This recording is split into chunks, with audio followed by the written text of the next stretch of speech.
Okay, we want to determine the maximum bending stress that occurs at section AA. So we're going to be looking for the bending stress that happens right there. And figure B here, this is the cross section of our beam. So we've got this channel beam that we're applying this weird force at the end of it to apply some bending. So let's take a look at this, and what we have is, well, the maximum stress is going to equal MC over I. Funny thing about this is none of this problem is really strength of materials. Moment, the distance from the neutral axis to the outside surface, moment of inertia, that's all stuff that you learned in statics and mechanics. The only strength of materials point is putting all of it together. So let's figure out each of these individual pieces and figure out what's going from there. So the first thing I want to do is I do want to do a free body diagram of this, what's going on, to figure out what the moment at section AA is. So if I draw a free body diagram just of this part, and I do have a force here, internally what do I have going on? Well, I'm going to have a shear force, and then I'm going to have a moment that's opposing it. Now, the one problem that we have here, and because we are bending, we do have a normal force that's going along there too, because we do have a weird bend to things, because we have to balance around that centroid. And we also have a force component in the x direction that's going this way, so we're going to have a vertical force here, and we're going to have a horizontal force here. So I have a shear force, a normal force, and a moment that balances all this out. Now, to be able to balance everything out, I need to know where my centroid is going to be, because what I'm going to do is I am going to go and I'm going to sum my moments about this centroid point. What is that going to do for life? Well, there's going to be no moment from the vertical force, the shear force. There's going to be no moment from the normal force. And then that way we're just going to have the moment here, the horizontal force, the vertical force over here applying the moment. So before we can even do that, we need to go and calculate out where the centroid is. So to calculate out the centroid, what am I going to have to do? I'm going to have to use a complex centroid solver and go, okay, well, the location of my centroid is going to be the sum of all the y bars times the a's divided by the areas.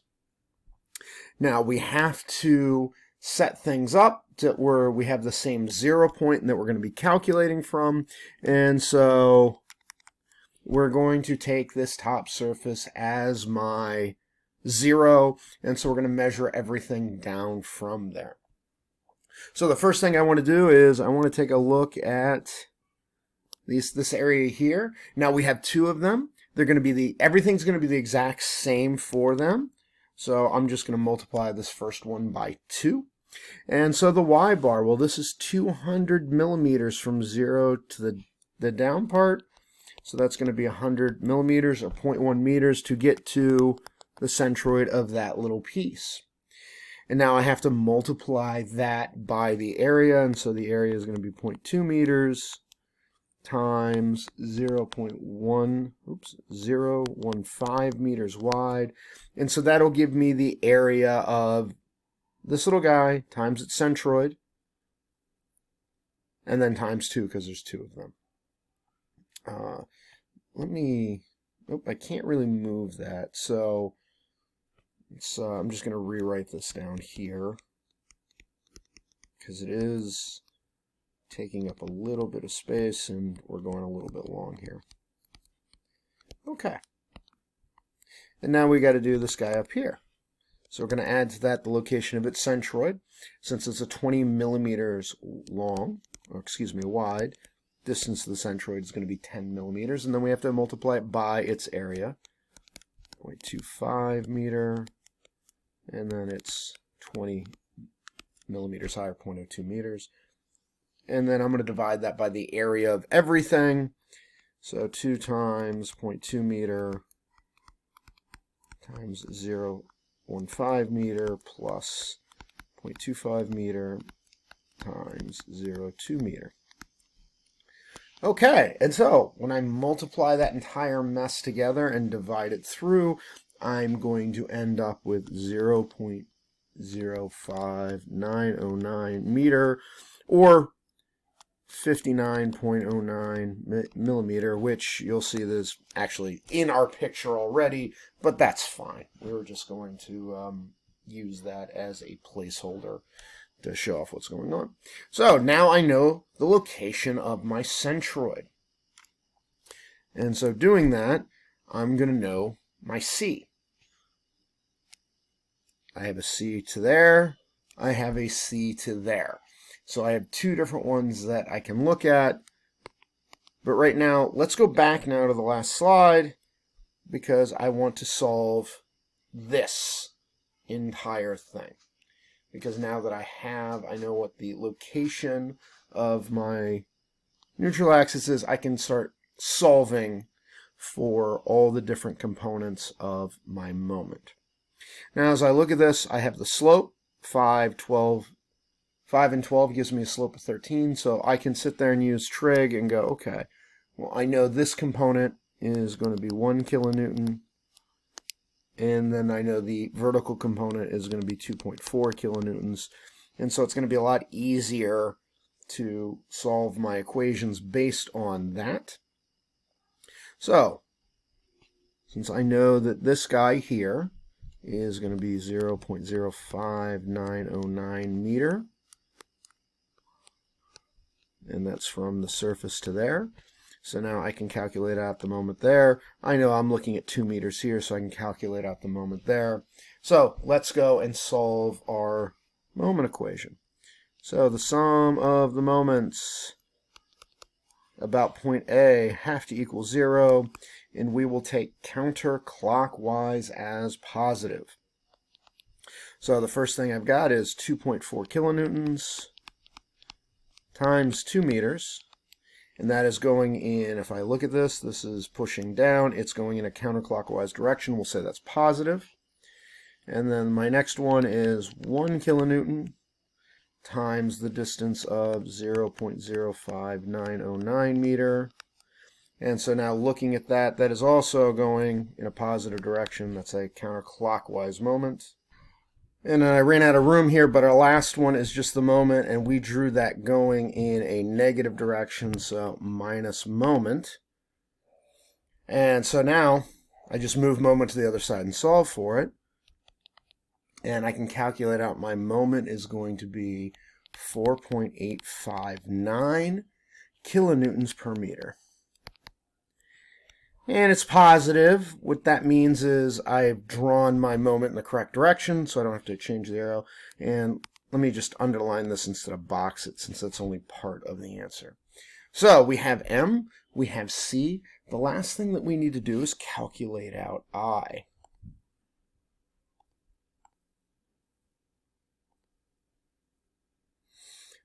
Okay, and so let's go here and calculate out I. Now, we're going to have to use the parallel axis theorem. So if you remember from everything else, how do we calculate out the parallel axis theorem? Well, the parallel axis theorem is Ix. Oh, let me rewrite this. It's going to be the sum of the individual moment of inertia about its own centroid plus its area times the distance squared. Now you have to remember the distance is the distance from the overall centroid to the centroid of the specific part that we were looking at. And looking at this, let me quickly edit this, put the picture in for the cross-section to make it a little bit easier. Okay, so this will make things a little bit easier for us, so let's start writing this out. Let me change my ink back to blue. So we'll start with the first one. So we got 3 parts here. We have section 1, section 2, section 3. Let's start with section 1. The moment of inertia about its own centroid is going to be 1/12 base height cubed, so base height cubed over 12. So 1/12. The base of this would be 0.25 meter. The height would be 0.002 meter cubed. And so there is the moment of inertia around itself. We're going to add to that the area. And so the area is 0.25 meter times 0.2 meter. Now we need D. So what is D? D is the distance from its own centroid to the overall complex centroid. And it's squared, so we can just take the two and subtract each other and not worry about signs. So my centroid here is located at 10 millimeters down, 0.01 meters. And we'll subtract from that the location of the overall centroid, which is 0.05909 meter, and we'll square the whole thing. So that is the contribution of section 1 to the moment of inertia for the entire object. Okay, so that's the first one. Now let's do the next two. So I'm going to add to that, well, we'll do this side here. So 1/12, the base on this one is 15 millimeter. And then the height is 200 millimeter. So 0.2 meter cubed.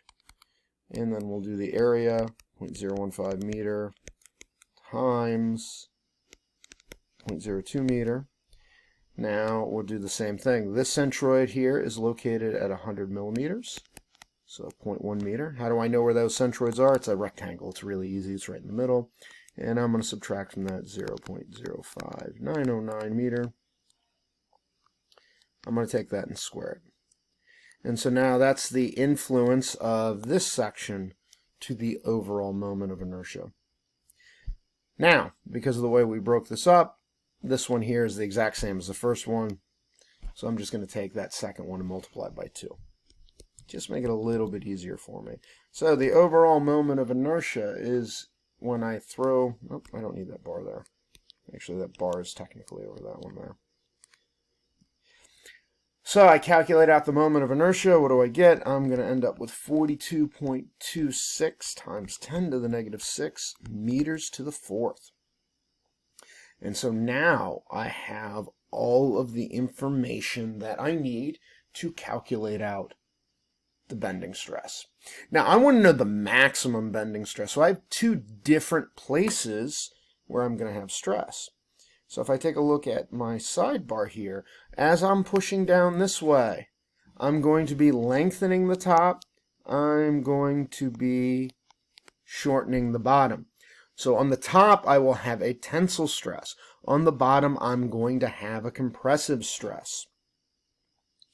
Now, as we go back and look at our equation for maximum stress, the maximum stress, ooh, I don't know what happened there.